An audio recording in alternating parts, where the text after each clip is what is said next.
Hey, good morning, humanities 115. Hope you guys are doing well. It's hard to believe we're already in week number 5.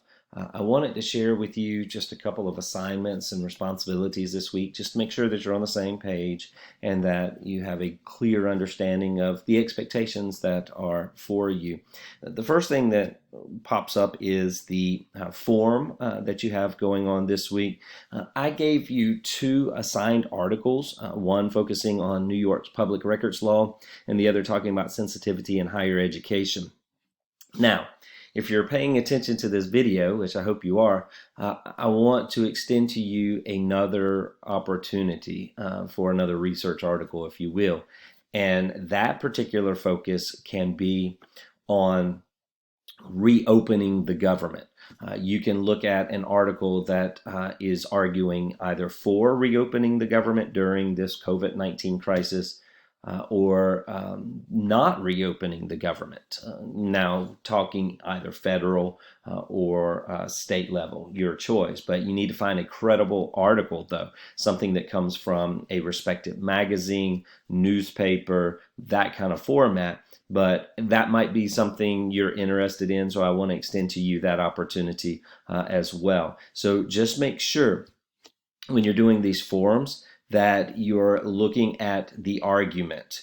Are they using a solid argument? What are some counter arguments you could use if you were to have a debate with them, or if you were challenging the article? What would be counter arguments?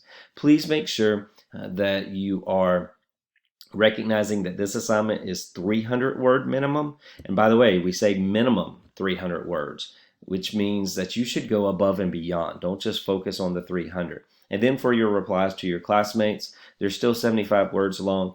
Really, it doesn't take much to get 75 words into a reply, and I want to see you pushing forward the conversation, the dialogue, like we were in class. So use that time to educate us, to inform us, and to challenge some of the things that we say. So that is your forum that is due this week. The other thing that you have due this week is the second part of the fallacy project. I thought you did a really good job looking at the fallacies, and I do want to encourage you to go back and review some of the things that I gave you as far as the overview from your last assignment. And I want you to make the changes that need to be made. And then you're adding to that assignment with part 2. And what that is you're going to revise what you have done, but you're going to add an analysis. And when we're talking about an analysis, I want you to explain, give significant detail. Why is this a logical fallacy? Why do we need to be aware that it's a fallacy? For instance, why is understanding something is a red herring important to us? What does that tell us? I gave you the illustration about straw man.